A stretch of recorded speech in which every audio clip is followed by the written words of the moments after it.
Last night, 90 Day Fiance Before the 90 Days, Season 3, and oh my god, was it boring. Okay, it wasn't that bad. Here's the recap. Let's start off with my boy Caesar, this hilarious guy. I mean, it's like, man, I was dying to see Maria. I was hoping that she was gonna come to Mexico. I was just like, man, it pissed me off. Of course, we all know she didn't show up. Then they go to Caesar's clip, and the problem with this show is this. There's so many freaking couples that they don't have near enough time. If this show was like 4 hours and stuff was actually going on in these people's lives, then they could show what the hell's going on. But like Caesar, there's like 7 or 8 couples.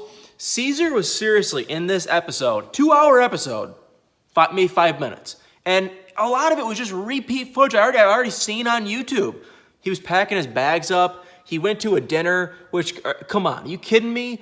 He goes, yeah, I had a really romantic dinner set for me and Maria. And then he goes there, he's moping over there. Then it's so stupid. Then the freaking waitress goes, here's your table for you and your fiance. How would she know that he's gonna be there with his fiance? He could have gone there with his freaking brother or something. Or that freaking guy that they keep showing. This guy that's from like Iowa. Why do they keep showing this guy? Like, obviously this has to be somewhat scripted because they wouldn't keep freaking showing this guy. Anyway, he's sitting there, he's moping, he's crying. Then out of the blue, he goes, oh my God, I know why she wasn't responding to all my calls for 3 days. Are you kidding? It took you this long to realize why she wasn't responding to you, you idiot? Even though, Caesar, I love you, but either you're a moron or it's completely scripted. So, Caesar, not a whole lot happened. And Angela and Michael, and come to find out, Angela was on Dr. Phil not once, but twice, which isn't surprising at all because she loves drama. But, oh my God, like she said 100 times after he lied about the stupid boat dock thing, that she was done with him. She was 100% done. She threw a cake in the guy's face. They were done. Then about what seems to be about 20 minutes later, maybe an hour or two later, they're meeting for dinner. Next thing you know, he's calling her Angie, baby. He's calling her my wife, and they're back. I don't understand what will be this girl's breaking point, and I don't know. I can't figure it out. Later on with this couple, Angie was meeting with Michael's mom, and she basically said, the mom said, if you can't get pregnant, because it's some big tradition to get pregnant in Nigeria, I guess. If you can't, Michael, can he have sex with another girl or something? That pissed Angela off. Who knows if it was even true, if it was just written in for the TV show. Maybe that'll be her breaking point. Who knows? But this couple is back at it again. I knew they weren't going to be done. Now on to the bizarre, the strange, the awkward. I just can't even figure out why this couple's even on here, the Benjamin and Akini. So Benjamin, yes, he met Akini's father, finally. Very intense guy. He went to his church, Benjamin did. He's like a pastor or something. And then he met the elders. What the hell is an elder? Like, Akini kept saying that. Oh, that now Benjamin has to meet the elders. What the hell does that even mean? Who are these freaking people? Are they like... They're not related to her, I don't think. So I don't know if there's family friends or what the hell an elder is. He met the elders. He met her dad. Yeah, of course, shocker. They both give him his permission. And now they have to set a bride price? I don't know how that works. It got brought up. Benjamin appears to be pretty freaking broke. So we'll see. I don't know. I mean, not much happened with them either. But they did get their approval to get married. Oh, we got Darcy and Tom. I love these two. They are just in a weird spot. They are out in Albania with Darcy's sister and her fiance. They're having a horrible time for the most part, it appears.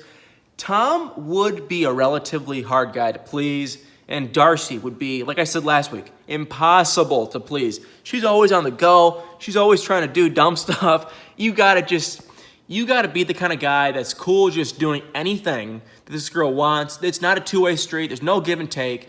They're going on a freaking like hour cab ride. And even Tom was saying, in like an old bus. And he's pissed. He wanted to go out in the romantic, beautiful I don't know what the name of it, some island they were going to go. It was going to be romantic. And he even said, he had the audacity to tell Darcy that he would have possibly proposed.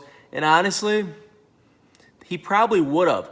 Because, I mean, I'm telling you, like, they were hitting it off when they were in London. They came to Albania, and it's pretty much just been downhill ever since. For starters, like I said last week, Stacy and her fiance were about an hour late. That's rude as hell. And it was their first time meeting. And Tom and Darcy were traveling all day. In this episode, Tom, I believe, puked because he was like car sick or something.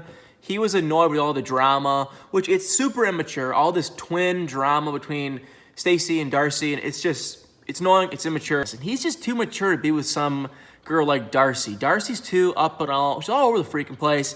It's not gonna work. I follow Tom religiously on Instagram after his little scandal about posting other people's pictures.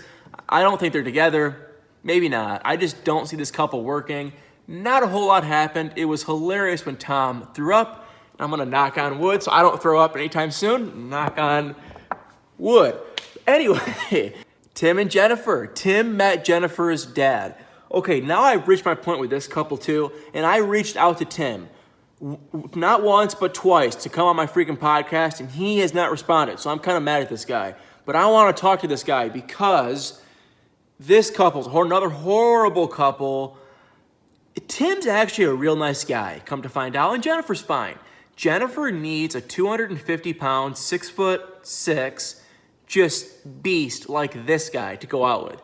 Tim's a scrawny, I mean, I'm a relatively scrawny guy. I'm actually not too scrawny, but Tim is freaking scrawny as hell. No offense, Tim. He's skinny. He's not this masculine, dominant guy. They went to Jennifer's dad's farm, and I don't know if it was for the show or if Jennifer's dad's just a douchebag, but he was having him do all this farm work, and of course, Tim could barely do it. The guy's not a farmer. He's a United States businessman. Same thing with me. I could probably finesse my way to actually kind of do some farm labor shit if I had to. This guy can't do a damn thing. And Jennifer's dad is kind of noticing it, and he just is kind of like, because Jennifer asked him, what do you think of him? And he's just like, he's a nice guy, but I don't know if he can really do what you need to, I don't know if they have that true connection. They have a lot in common. I don't think they do at all. Long story short, they go to some place. They finally kiss after however many days. Oh my God, I can't believe that they didn't kiss earlier. I don't know how this is even possible. They finally kiss, then they go on a stupid date, then they go back to his apartment, and they might have sex. They keep talking about all these bases. She mentions sex. She's dying to have sex with the guy. He's really reserved. He's kind of nervous. He doesn't know how he can do. She's, it's like, why won't the guy hook up with this girl? Is he too nervous? Is he too, it's like he's been with her for like a week or so now. He needs to get in there, and it appears that they might possibly have sex. Then their segment ends. If I had to guess, though, I would say that I bet they were kind of doing stuff, and he pulled back and said he wanted to wait. Avery and Omar, I guess, got married. I don't even know what the hell it was. It wasn't anything like a United States marriage. I'll put it that way. They did some weird thing where Omar was like holding, it's just a Muslim thing, I guess. I don't know, and I had nothing against that culture, but it was like Omar was holding this other guy's hand because Avery can't speak Muslim or Hebrew or whatever it is. And now they're married. The mom got to witness whatever the hell it was. And long story short, they went to a dinner after the little wedding thing. And they told the mom that Avery's moving to Syria.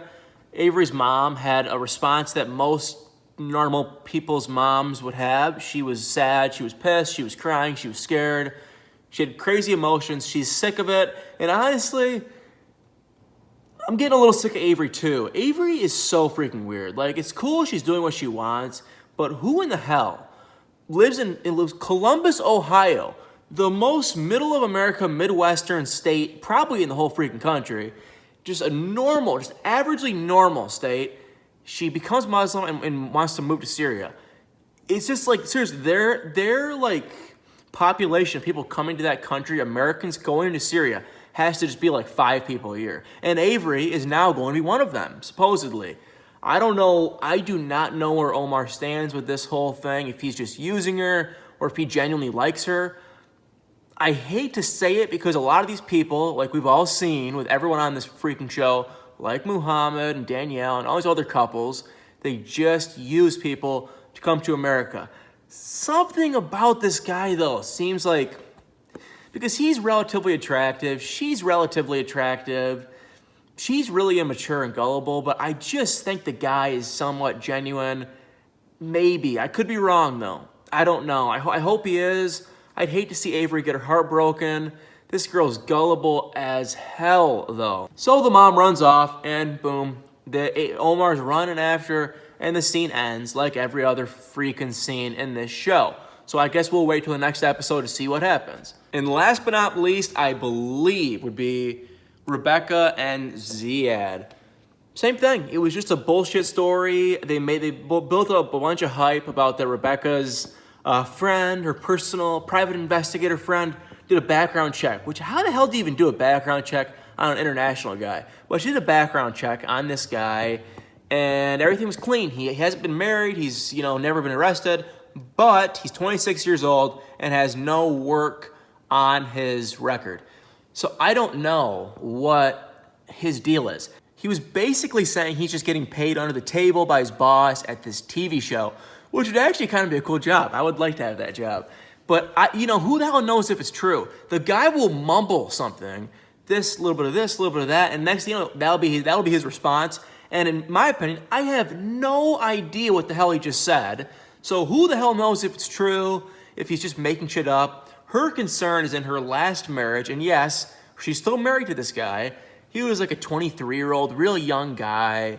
He was also foreign. He just used her to come to America. He wasn't working. He wasn't doing a damn thing. That is Rebecca's concern. She must not make a ton of money. That's her concern. So that's all that happened. She was acting like she was freaking out about it. Not a big deal. I think I covered everyone. Pretty drama-free episode. My boy Caesar, and the hilarious part about Caesar that I want to mention real quick is he ended the episode with a spoiler for next episode, saying that he's gonna he's gonna save up money, go to Ukraine, and meet Maria. Who knows what that means though? Because that could mean he's gonna save up money for the next 2 years and go to Ukraine. So I don't know what the hell that means. And honestly, with the way that these spoilers work in the show, maybe he's gonna try to save up money, and then she's gonna tell him, do not under any circumstance come here. So we will see. It might just be a bunch of bullshit. I hope not, though, because I really want to see this guy. This guy's hilarious. I want to keep seeing him in shows. I want to keep seeing him in episodes. Maybe we will, maybe we won't, and who knows? Maybe he'll meet another girl online. So thank you so much for watching this 90-Day Fiancé recap. I appreciate it so much. I'll be back, I think, tomorrow, hopefully with my freaking camera. I'm getting sick of using this iPhone. So thank you so much. I appreciate it, and stay tuned for many, many more.